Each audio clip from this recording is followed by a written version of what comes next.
Yes hello ചോ hi നമസ്തേ. നാളെ നടക്കാൻ പോകുന്ന +1 ഹിന്ദി ആനുവൽ എക്സാമിൽ 16 മാർക്ക് ഈസി ആയിട്ട് വാങ്ങാനുള്ള പരിപാടിയാണ്. ക്വസ്റ്റ്യൻ പേപ്പറിൽ എന്തായാലും ചോദിക്കുന്നതാണ്. 16 മാർക്ക് നിങ്ങൾക്ക് സിമ്പിളായിട്ട് വാങ്ങാം. ആദ്യത്തെ 8 മാർക്കിനെ കുറിച്ച് തന്നെ പറയാം. ഓക്കെ, ആദ്യത്തെ 8 മാർക്ക് ഞാൻ ഇതിനെല്ലാം ഫിലിം സമീക്ഷയാണ്. നിങ്ങൾ ഏതെങ്കിലും കണ്ടൊരു സിനിമയുടെ നിരൂപണത്തെ എഴുതുക, ഫിലിം റിവ്യൂ ചെയ്താൽ 8 മാർക്ക് ഈസി ആയിട്ട് പഠിച്ചു വെച്ചേക്കടാ. എന്തൊക്കെയാണുള്ളത്?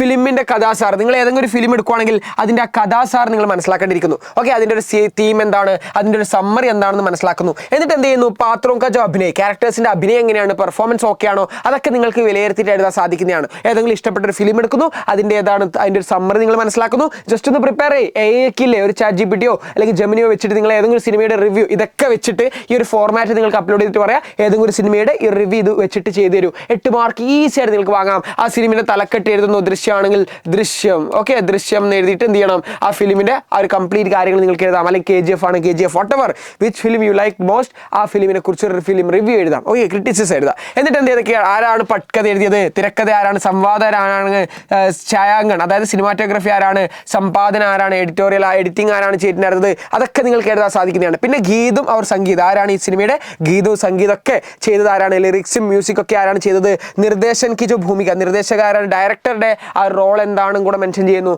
അതുപോലെ തന്നെ നിങ്ങളുടെ പേഴ്സ്പെക്റ്റീവിൽ ഈ സിനിമ എത്രമാത്രം ഉചിതമാണ് ഇന്നത്തെ സമൂഹത്തിൽ, ഈ ഒരു സിനിമയുടെ മാറ്റിമറിക്കാനും സിനിമ എത്രമാത്രം ഉചിതമാണ്, മറ്റുള്ളവർക്കൊക്കെ നിങ്ങൾ റെഫർ ചെയ്യുമോ, ഈ സിനിമ ഡെഫിനറ്റ്ലി റെഫർ ചെയ്യുന്നൊക്കെ പറ്റുന്നതാണ്.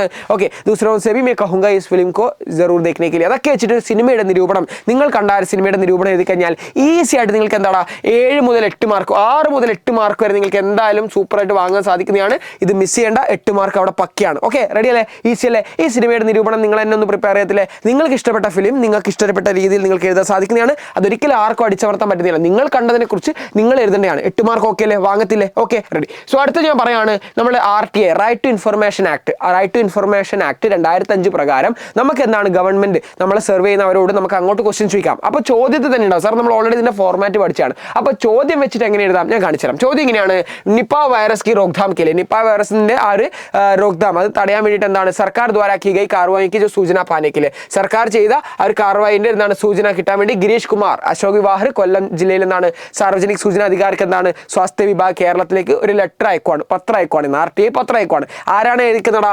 Girish Kumar. Okay, from address പ്രേക്ഷക് കിട്ടിയിലെ ഗിരീഷ് കുമാറാണ്, അശോക് വിഹാറാണ്, കൊല്ലമാണ്, അതാണ് പ്രേക്ഷക്. From address. ടു അഡ്രസ് ഏതാണ്? സൂചനാധികാരി സ്വാസ്ഥ്യ വിഭാഗ് കേരള. ടു അഡ്രസ് കിട്ടിയില്ലേ? കേരള സർക്കാർ. ഓക്കെ, കേരള സർക്കാർ. ഓക്കെ, കേരള സർക്കാർ.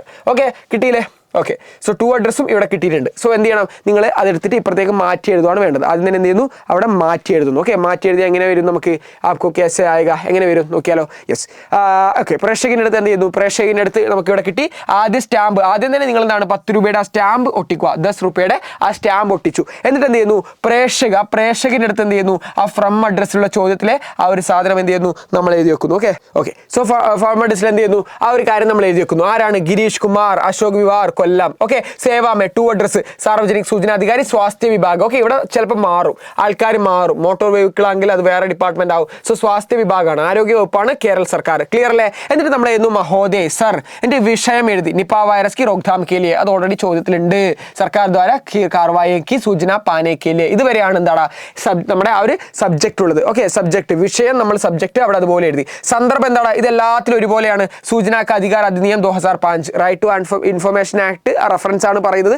RTA 2005 പ്രകാരമാണ് ഞാൻ ഈ ഒരു ഇത് എഴുതുന്നത്. ക്ലിയർ അല്ലേ? ഇതുവരെ ക്ലിയർ അല്ലേ? ഇനി നമ്മൾ എഴുതുന്നു മാങ്കി ഗൈ സൂചനാക്കി വിവരം. നമ്മൾ ചോദിച്ച കാര്യങ്ങളാണ്. എന്തൊക്കെ കാര്യങ്ങളാണ് ഗവൺമെന്റിനോട് ചോദിക്കുന്നത്? നിപ്പ വൈറസ് की रोकथाम के लिए സർക്കാർ ദ്വാര क्या क्या कार्रवाई ली गई है, നിപ്പ വൈറസ് നിർത്താൻ വേണ്ടിയിട്ട് എന്തൊക്കെയാണ് സർക്കാർ എന്തൊക്കെ പരിപാടികളാണ് ചെയ്തിട്ടുള്ളത്? ഒന്നാമത്തെ ചോദ്യം.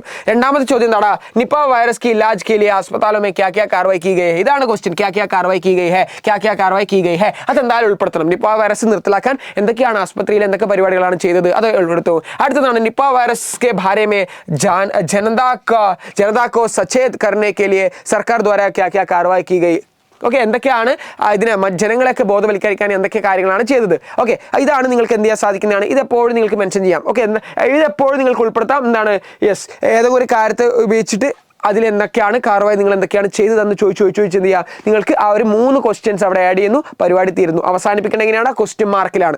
ഓക്കെ, സോ കൊല്ലം എപ്പോഴാണ് അയക്കുന്നത്? സ്ഥാൻ താരിഖ് അവിടെ എഴുതുന്നു. ഭവതിയെ എന്ന് പറയുന്നത് ഫെയ്ത്ത്ഫുള്ളി എഴുതുന്നു. ആരാണ് അയക്കുന്നത്? സിഗ്നേച്ചർ, അതുപോലെ തന്നെ പേര്. അത് നമ്മൾ എപ്പോഴും മറ്റേ പത്ര ലെറ്ററിൽ ഉപയോഗിക്കുന്ന അതേ ഫോർമാറ്റ് ആണ് താഴെ ഉപയോഗിക്കുക. സോ മുകളിലെ വ്യത്യാസം മാത്രമേ ഉള്ളൂ. ഓക്കെ, സോ ഇതാണ് RTIയുടെ നമ്മൾ എങ്ങനെയാണ് ലെറ്റർ തയ്യാറാക്കുക എന്നുള്ളത്. ക്ലിയർ അല്ലടാ? 8 കൂടി 16 മാർക്ക് വാങ്ങാൻ പറ്റുന്നതാണ്. ഈസി ആയിട്ട് വാങ്ങിച്ചെടുത്തോ, വളരെ സിമ്പിളാണ്.